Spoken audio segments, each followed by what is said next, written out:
Hello and welcome to the cello tutorials. My name is Sophie Kotwauri and I'm a private teacher and deputy at the Royal College of Music in London. This is your lesson number 5 and today we're going to cover new notes on the G string, arpeggio, the structure and the theory. We will add more exercises to establish a good bow hold and a bow grip. And at the end of the lesson we will see a new pieces. Let's start.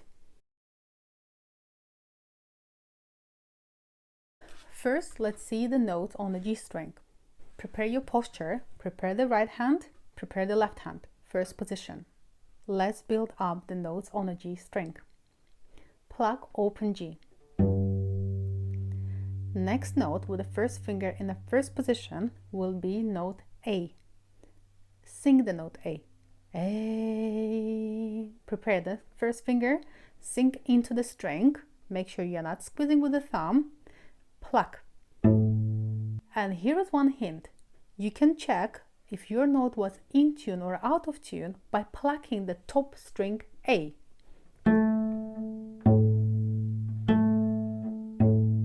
When you nailed where the first finger should go, and if you haven't still established the first position, there is a video and the link for it you will see in the right upper corner. Check it and that will help you to find the first finger in the first position on any string. After A, we will have to build up a semitone, which is the shortest distance between the fingers. And after A, we'll follow B flat or A sharp, and harmonically they are the same. And the distance is 1 finger apart. If you're not using the cello tapes, you can measure them with your right hand. So the distance between the first and the second finger should be 1 finger apart. Pluck it. After B flat comes B natural. Check the distance. Make sure the finger is curved. You sink well because the G string is thicker than the D and A. And you will need more support from your arm. Pluck note B. And another semitone and the fourth finger will go for the note C. Check the distance. Sink well. You might need a little help from your elbow. So the elbow will go a little bit further, not higher, but further. Sit well, sink well, ensure that the pinky is curved, and pluck note C. And another good news, you can check note C with an open C, which is the lowest string.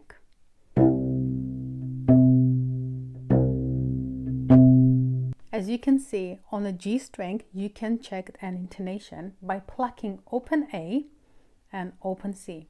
I hope you remember from the previous lessons that the position of an elbow is slightly different when you play them on the different strings. So coming closer to the lowest strings, you come forward with an elbow to reach the notes and to give them a good support. Because it's really easy to start squeezing to get more sound. For the kids, don't rush because at the beginning you might have more plucking sound like this when the notes are not pressed until the end. And it's absolutely fine because the kids, they do develop the strength of the finger gradually. So what we need is correct shape and the feeling that you're more standing on the fingertip rather than hanging and squeezing with the thumb. That's quite common when the kids, they do start squeezing to get the clear sound, especially with the pinky. So don't be scared if at the beginning you have the sound like this.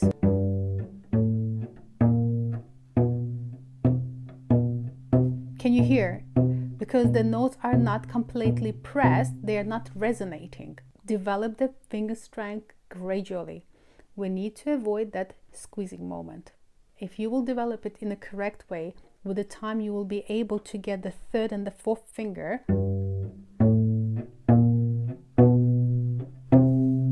in a good resonating and without squeezing with the thumb. Let's do all the exercises we did cover when we learned the D and A strings. The first is the tunnel, to ensure your fingers are curved enough. And actually, with that exercise, we can check an intonation as well. We're going to use all the notes on the D string, plucking open D. Let's start. G. Prepare the first finger. Make sure you're sinking in and it's curved enough. Second finger, check the distance if you need. Sink in. If you can check if you're squeezing or not with the thumb, take it a little bit off or try to tickle the neck by moving your thumb up and down. Then stop. Third finger, sink well into the string, tickle with your thumb, make sure you're not pressing, you're sinking well into the string. And the fourth finger, take time, make sure you're sinking in, the finger is curved. And again, do remember, you can check if your C was in tune, plucking the lower C. If you haven't touched the D string with any of your fingers, well done, you can move on. Exercise number 2, crossing, starting on the D string. That exercise is really good for the mapping, for the coordination, making your string cross perfectly parallel, and also to learn the notes well on the D and the G strings. We start from the first finger on the D string, E. Place the second finger on the G string. So you see, we do cross, but my first finger is staying on the D string. Second finger on the G string, B flat. Then do slide, so draw the line, don't take the finger off, draw the line with the second finger and move it to the string D, where you have F natural. Keep these two fingers on the D string, cross the third finger to the string G, where you have note, right, the note B. Check the distance if you need, it should still have one finger distance. Make sure you do sink, you don't press with the thumb, you're sinking in, you can move your thumb under, kind of tickling the neck. You stand well on the third finger and it's curved, because what might happen? Straightened, curve it. Draw the straight line, bring it to the note F sharp on the D string, and watch, move the elbow to give more support for your pinky. Cross it to the string G.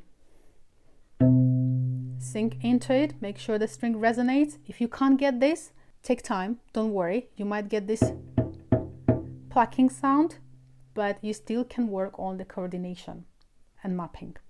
So note C, and draw the straight line, bring it to the string D where you have note G. And you can check the G with open G, if you're in tune or out. We're gonna do the same, but we're gonna start from the string G. First finger on the string G, note, right, it's note A. And you can check if your first finger is in or out of tune by plucking open A. Let's check. Okay, I can go a little bit sharper. Here it is. So if you heard that you are a little bit out of tune, detect, are you higher in pitch or you're flatter in pitch? If you are sharper, then you need to go flatter. If you're too flat, you need to go sharper. We found the note A. Let's start crossing. Cross the second finger to the note F on the D string. Draw the straight line and bring it to the string G, where you have B flat. Cross the third finger, leaving two fingers on the G string. First and the second stays on the G string, and the finger free goes to the string D. Curve the third finger, and again, make sure you're not squeezing. Sorry for repeating same things over and over, but trust me, we do it for a purpose. What we need is to prevent the bad habits rather than to develop them and spend more time to correct. Pluck F sharp with the third finger, and if you need, check the distance. Draw the straight line, bringing the third finger back to the G string, where you have the note B. And the fourth finger left. So cross the fourth finger, and do remember, the fourth finger does not have any support on a D string because all the fingers, they stayed on the string G. So pluck the fourth finger G and draw the straight line and bring it to the note C on the G string. And check. I can go sharper. Let's do it without the comments. I will start from the string D.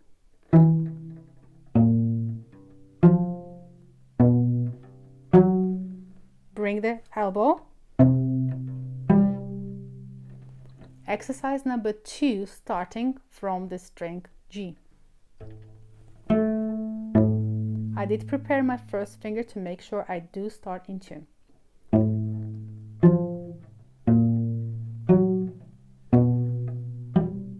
Oh, could you hear that? My finger did not sink well into the string, so that's why it didn't resonate. This is not good. So sink into, make sure you're standing well.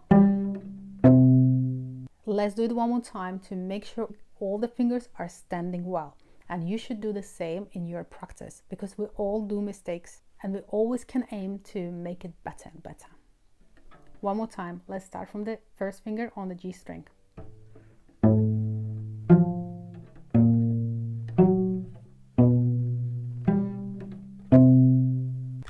Do those exercises. Learn well the notes on the G string. Do the tunnel to make sure all the fingers are curved enough, they do have enough support, they're sinking well into the string, and you do know the distances between the fingers, they sound in tune. Do crossings, exercise 1 and 2, for the better understanding which fingers are staying and which fingers are crossing, for the better coordination, for the better intonation, and the better understanding where the notes are on your fingerboard.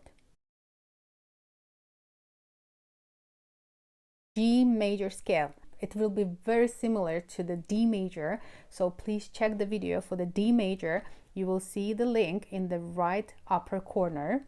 Practice it well so you don't struggle with your G major. G major. Before we start, let's revise the structure of the major. Tone, tone, semitone, tone, tone, tone, semitone.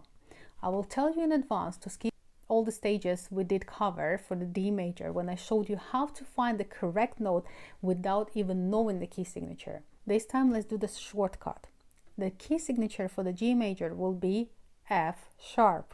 And because you already know the notes on your G string and D strings, let's try to find them all, naming the notes in advance and preparing the left hand in advance before you pluck. G major. Tone, tone, semitone, and I will stop after that. G, A, B natural. So you see we're skipping B flat, placing both fingers at the same time. Finger 2 and 3, they go at the same time on the string. And semitone, B and C. One more time. G, A, B, C. We need to find another tone, tone, tone, semitone. So the first tone from C will be D. Keep all the fingers on a string G. Cross with the right hand and do a good tunnel to ensure your D is ringing. That's it. Now first finger does cross until you find the right place, and then the other fingers on the G string, they go up, so lift them. Sit well on the E. F sharp, do you remember the key signature? That's why we're placing F sharp. Plus E and F sharp is the tone which we're looking for. And at the end was a semitone. One more time the whole scale. G, A, B natural, C, D. Keep all fingers crossed. E, F sharp, and G. Let's go backward. And again, you will need to name all the notes. G, F sharp, E. And when you are lifting the third finger, it goes together with the second finger. So not, you will hear it while applying the bow. So to escape that, now coordinate your fingers and take both of them at the same time. Hop. Good.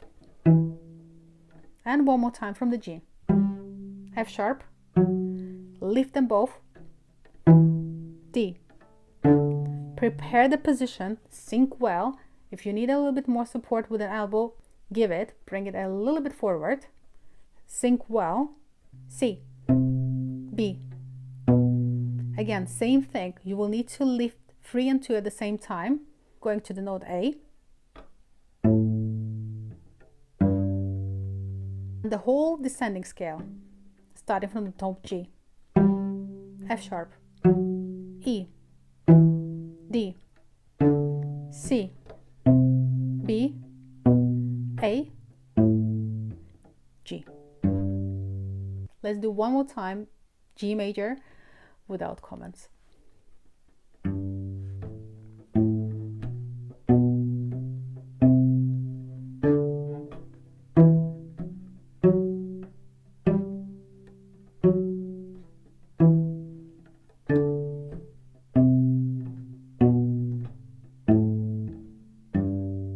When you know all the notes on the G major, it's easy to pick up first, third, and the fifth note, which are G, B, D, and top G at the end. Try to find those notes before you play in your mind. Okay, G, B is here, open D, oh, and G with the fourth finger. Good.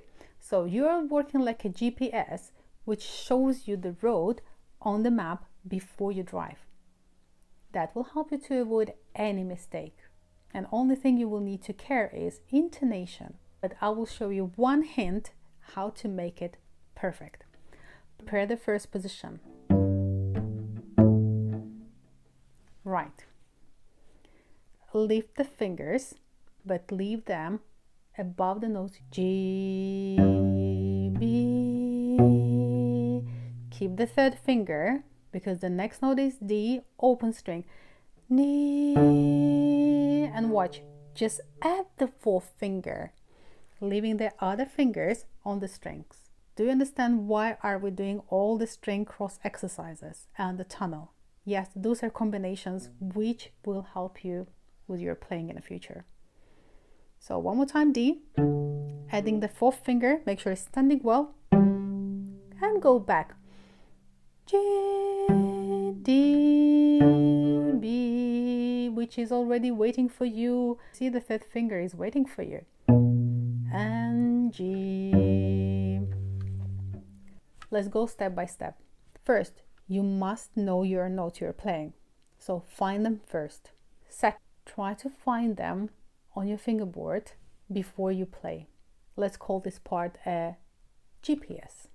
3, play and sing, but sing in advance, anticipating the next note. That will help you to understand, is your note in tune or out of tune?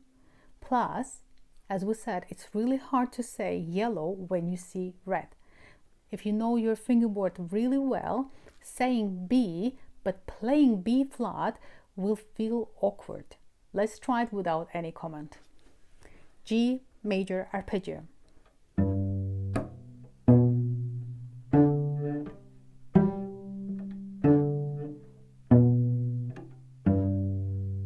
You need to play it super slow at the beginning to be able to coordinate the hands, to be able to hear the next note, to be able to analyze what you already played and what you need to play next.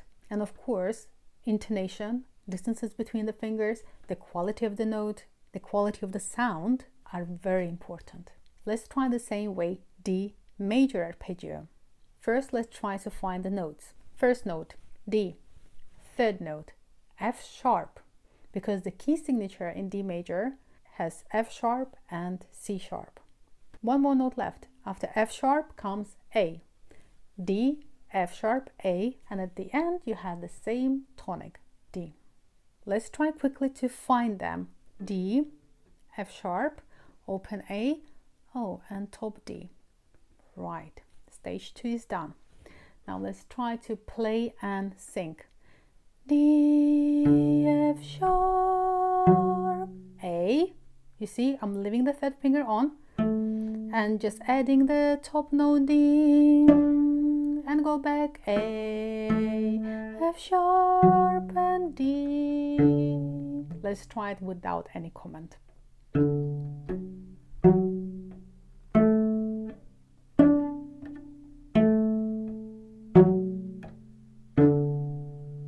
The tempo I did is already fast. I will expect you to practice at the very beginning super slow.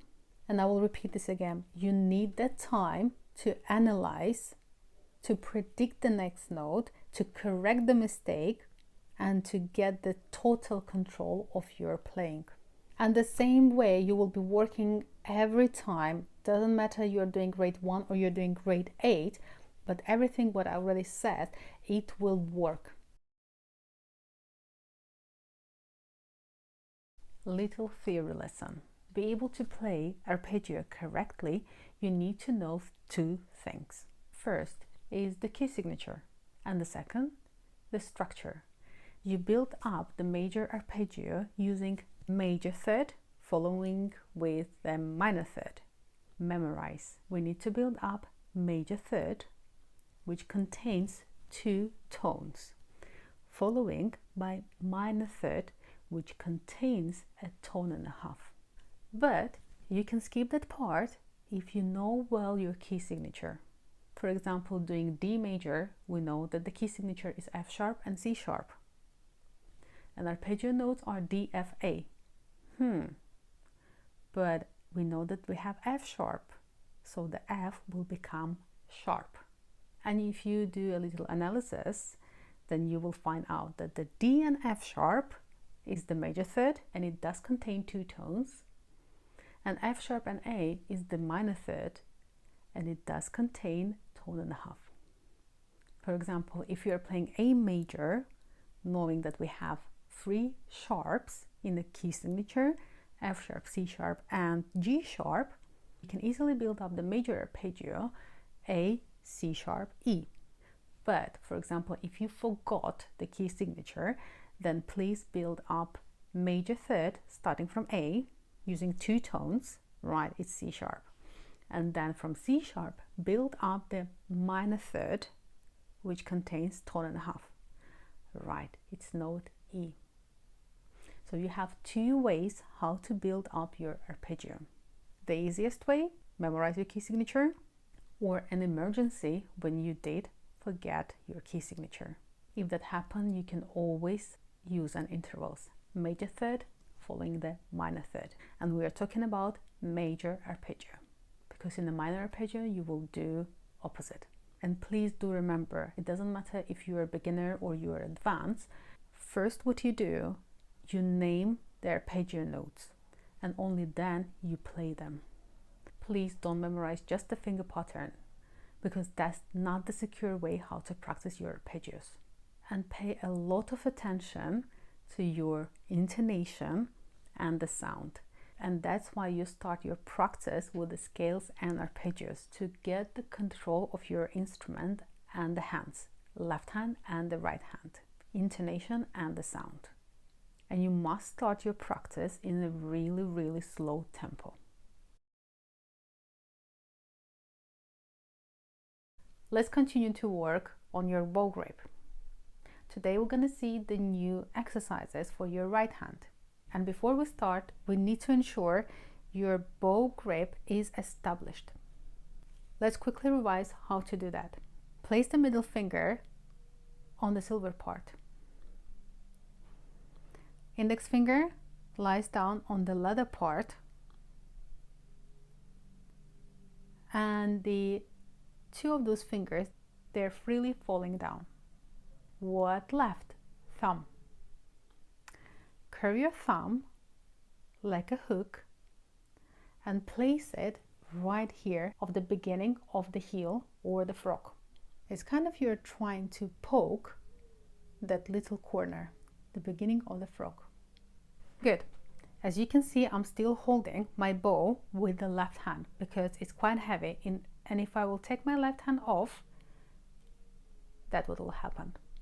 First exercise, let's get the flexibility of the right hand. The whole weight will be right here. With the right hand, you're generally just touching the bow.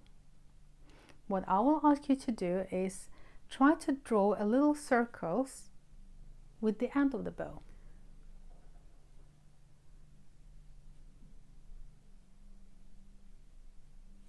We're not moving the full hand, we're moving just this part. Working out the flexibility of the wrist and the fingers. Let's try to shake your bow, kind of saying yes with your wrist. The only thing which is moving is the wrist and the rest of the hand. And don't forget, you still need to hold it with the left hand. Don't bring it too high or don't bring it too low. Approximately here.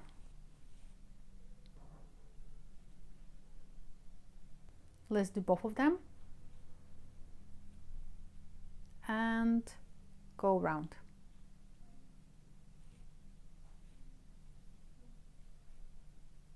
Another exercise is, I will ask you to stretch your bow and pull the right hand to your right side, left to your left side. Ready?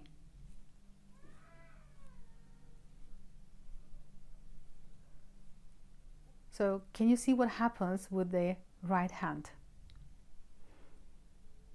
Imagine you are standing and you are trying to sit down. So for you just to see what happens with your right hand. Standing, sit down, stand, sit down, stand, sit down. Pinky is more straight, curved, straight, curved, straight, curved, straight, curved. And watch the wrist as well.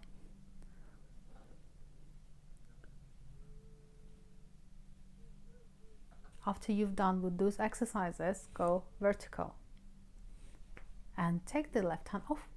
Two things you will need to remember. Try not to drop when you reach the top of your bow, and try not to turn the bow side to side. Ready? And loose your fingers. Try a few times. Try to avoid the breaks like this. And ensure you have the perfect grip before you start.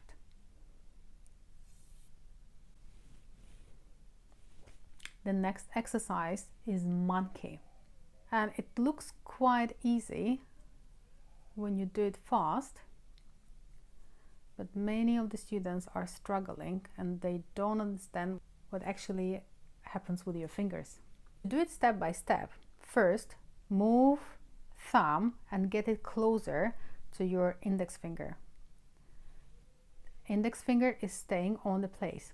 Now those three fingers, they're getting closer to the index finger, like this. Now we need to spread, so the pinky is staying. You can help actually with the left hand. The pinky stays. Now we do spread, or let's say you do stretch starting from the index finger, but you slide. You don't take them off, you slide, feeling the stick under your fingers. Right, with this spread you have a nice distances between the fingers. Do the same, bring the thumb closer to the index finger, so slide up. Good. Now index finger is staying, those fingers are getting closer. That's it. Now pinky is staying and the rest of the fingers are running away. But again, you slide. Don't try to take them off, and repeat and repeat, repeat until you will get at the tip. When you will get more familiar with the stage number 1, try to move your fingers. They will go a little bit off. Thumb. So you see, they will be kind of like a tickling or trying to climb. You will feel that you can do it quicker, taking fingers off. Not all of them.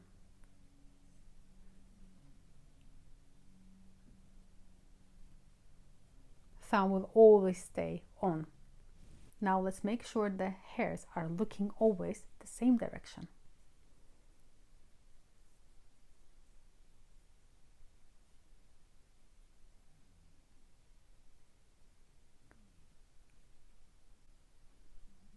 Make sure you have something soft under, because it might fall down and you don't want to damage your bow.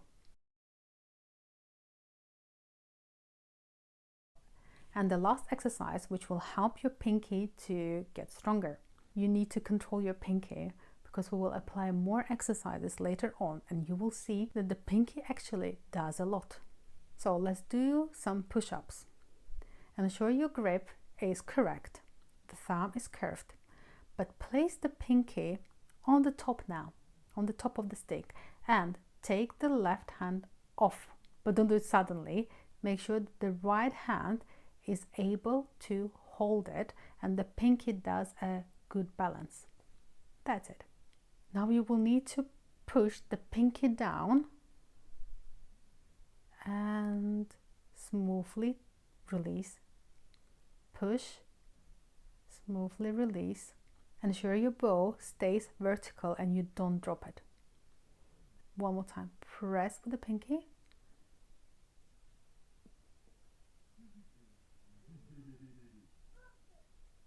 This is really important exercise also to avoid the very common mistake when the students are holding the bow like this. That shows that the pinky is not strong enough. Instead of lying down on your pinky, you should lean on index finger. Later on, you will notice that each performer has a different bow grip, and it's like the handwriting. First, you learn the standard, and then you develop your own handwriting. New pieces, and we're gonna secure the notes on a G string. We're gonna do the English folk song, and let's do a little analysis before we start. The key signature is 4/4. What happens in the rhythm? Nothing special. We have the crotchets, minims, and the crochet rests. You don't have the fingering there, which is good. If you need a help, use the chart. So put the chart next to the piece. That will help you with the mapping. You already know how we learn the pieces, so please do the stage 1 and 2 by yourself, and I'm gonna join you on the stage 3. We're gonna play and sing, or in my case I will name the notes. 1, 2, 3, 4. C, C, C, D, C, C, G, rest. A, G, A, B, C, 2. C, C, C, C, D, C, C, G, rest. A, G, A, B, C, C. You could hear that I'm preparing my notes in advance. If you can do the same, please do it. Place the left hand before you pluck. Try to avoid plucking together the left and the right hand like this. The better way is if you allow the left hand to go in advance. Like this. That will help you with the coordination between the hands. In the first bar, leave the fourth finger on the string while crossing to the open D with the right hand. Let's see it. You see the fourth finger is still on the string. And you're gonna do the same in the bar 5, stage 4. Let's play. Join me on the first beat. 1, 2, 3, 4.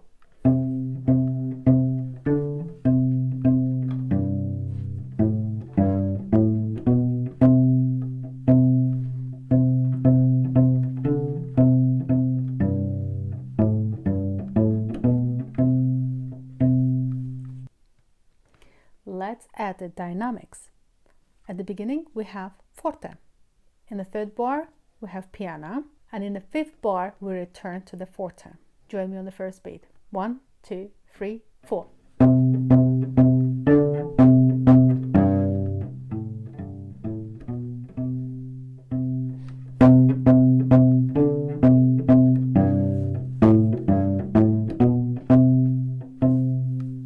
To secure the notes on the G string more, let's do number 101. Time signature is same. In sense of the rhythm, it's really similar to the previous piece. The only difference is in the fourth bar you have open C. Please do stage number 1 and 2 by yourself, and I will join you on the stage 3. We're gonna play and sing. Prepare the position, and remember how we can find the fourth finger note C by plucking open C. When you're ready, start. 1, 2, 3, 4. C, C, B, A, G, G, G, A, B, G, C, C, C, B, A, B, A, G, A, G, A, B, C, C. Let's do stage 4 with dynamic. Join me on the first beat. 1, 2, 3, 4.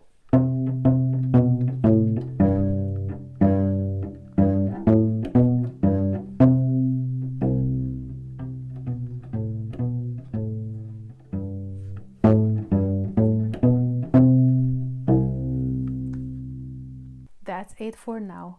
Thanks for watching. I do hope you liked this video and it was useful. If you have any comments, please comment them below and I will try my best to answer them as soon as possible.